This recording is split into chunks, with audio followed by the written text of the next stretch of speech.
اسد الدین اویسی کو سب جانتے ہیں، مانتے ہیں، پہچانتے ہیں اور ان کے قانون دانی کا، ان کی سیاست کا، ان کی پولیٹکس کا اعتراف کرتے ہیں، اور یہ اعتراف کرتے ہیں کہ وہ قانون کا بڑا ماہر ہے، قانون کے داو پیچ کو اچھی طرح سے جانتا ہے۔ اسی وجہ سے انہیں مسلم پریس اللہ میں شامل کیا گیا، اور بڑے بڑے اہل علم حضرات ان کے پاس جاتے بھی ہیں اور انہیں اپنے پاس بلاتے بھی ہیں۔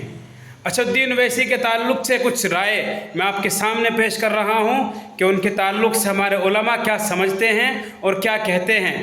آپ اگر ان ویڈیوز کو سنیں گے اور ان باتوں کو اپنی عملی زندگی میں لائیں گے تو آپ کو پتہ چلے گا کہ ہمیں اویسی کی مخالفت کرنی چاہیے یا اس کے ساتھ میں آ جانا چاہیے۔ کبھی کبھی ایسا لگتا ہے کہ اویسی کی وجہ سے ہمارا شیرازہ بکھر رہا ہے، لیکن صحیح بات میں آپ کو یہ بتاؤں، آج کل جو کچھ سیاسی شعور پیدا ہوا ہے وہ اویسی کی وجہ سے پیدا ہوا ہے۔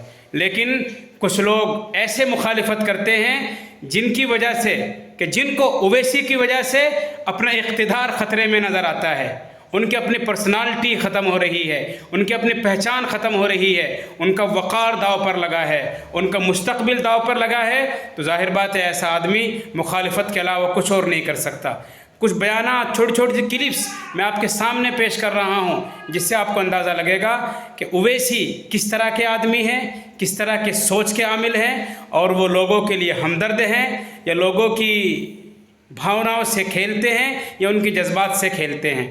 اگر آپ صرف جذبات کی باتیں دیکھیں تو ہمارا دین جذبات کا اعتراف کرتا ہے، جذبات کی قدر کرتا ہے، اور جذبات کو پیروں تلے روندنے والا نہیں ہے، بلکہ لوگوں کی سوچ و فکر، لوگوں کے جذبات، لوگوں کے خیالات کا اس نے باقاعدہ خیال رکھا ہے۔ تمہیں شرم نہیں آتی؟ تم نے عدالت میں دوسرا خدا بنایا، تم نے سیاست میں دوسرا خدا بنایا، تم نے معاشیات میں بینکوں کو خدا بنایا، سودی نظام کو خدا بنایا، اور پھر کہتے ہو ہم موحد ہیں۔ اللہ کو تمہارے سجدوں کی ضرورت نہیں، تمہارے رکوع کی ضرورت نہیں۔ بے غیرت مسلمانوں، آج تم نے اپنے قائد مشرکوں میں سے، کافروں میں سے، ملحدوں میں سے، بے حیاؤں میں سے، گندے و ناپاک لوگوں میں سے، مافیا گروپ میں سے اختیار کیے، تو خدا کا عذاب تم پر کیوں نہ آئے؟ ابھی آئے گا اور آئے گا، اور وہ سزائیں ملیں گی جو بنی اسرائیل کو ملی تھی۔ مگر حیدرآباد، ایمانداری کی بات یہ کہ ابھی میں 3 ملکوں میں لگاتار گیا، اور لندن، کینیڈا اور امریکہ۔ خدا کی قسم اس منچ پہ بیٹھا قسم کھا رہا ہوں، اور میں پہلی بار قسم کھا رہا ہوں کہ ہر جگہ حیدرآباد کا ذکر تھا، ہر جگہ حیدرآباد کا ذکر تھا، ماشاءاللہ ہر جگہ حیدرآباد کا ذکر تھا، اور حیدرآباد میں بھی اس کوہ نور ہیرے کا ذکر تھا جسے آپ اسد الدین اویسی کے نام سے جانتے ہیں۔ سبحان اللہ۔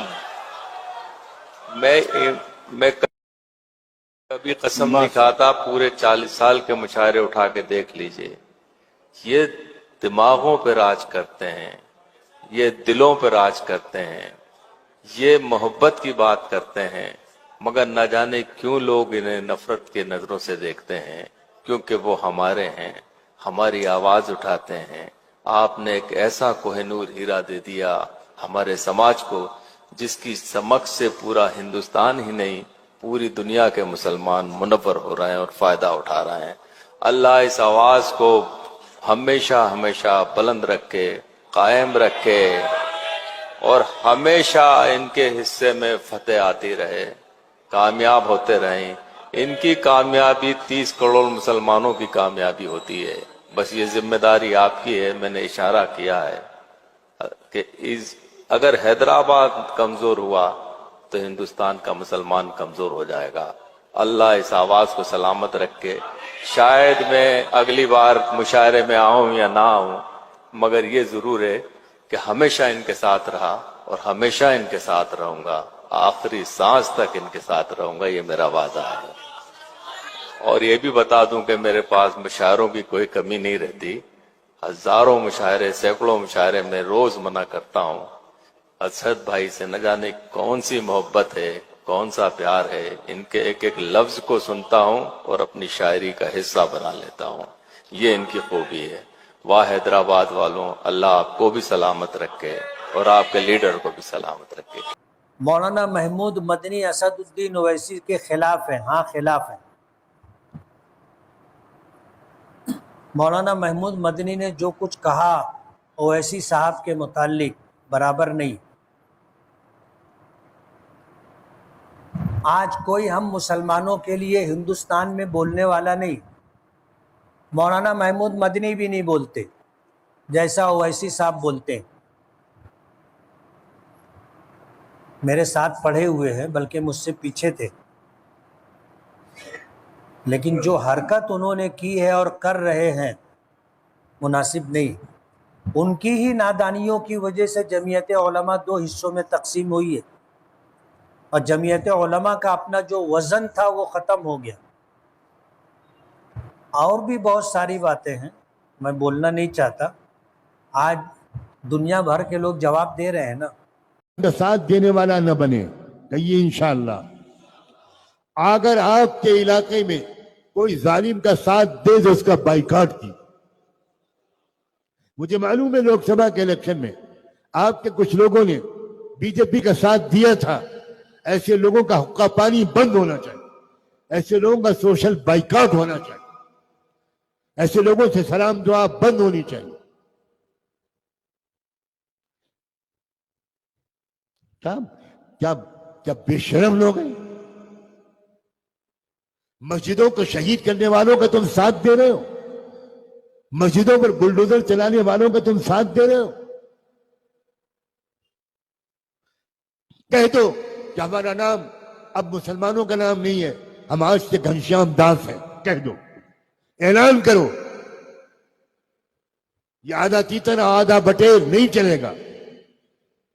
دین و شریعت پر خود عمل کر کے دکھانا ہوگا، شادی بیاہ کو آسان کرنا ہوگا، خوشگوار زندگی گزارنی ہوگی۔ حیدرآباد سے آپ قریب ہیں، پہلے آپ دکن میں تھے، اور حیدرآباد میں آج ذمہ داری سے کہہ سکتا ہوں، اس لیے کہ پورا حیدرآباد تو ہمارے اویسی صاحب کی شکل میں یہاں موجود ہے، بلکہ پورا ہندوستان موجود ہے۔ یہ صرف حیدرآباد کی نمائندگی تو نہیں کرتے، یہ حق اور انصاف کی نمائندگی کرتے ہیں۔ اور میں کہہ سکتا ہوں، ان کی نظر یہ شیئر کر سکتا ہوں کہ ٹھہرا پانی کائی کھائے، گھٹ گھٹ کر مر جائے، بہتا پانی پتھر چیرے اپنی راہ بنائے۔ بی جے پی کی آنے کی ساری ذمہ داری اویسی صاحب پر ہے، یہ تو بالکل بکواس ہے، یہ تو بالکل لغو بات ہے۔ اس کے پیچھے آر ایس ایس کی 100 سال کی محنت ہے، اور اس کے پیچھے سو کالڈ سیکولر پارٹیز کا جو رویہ رہا ہے وہ ہے۔ اویسی صاحب کی وجہ سے بی جے پی آئی، یہ تو کوئی بالکل ہی بے خبر آدمی کہہ سکتا ہے۔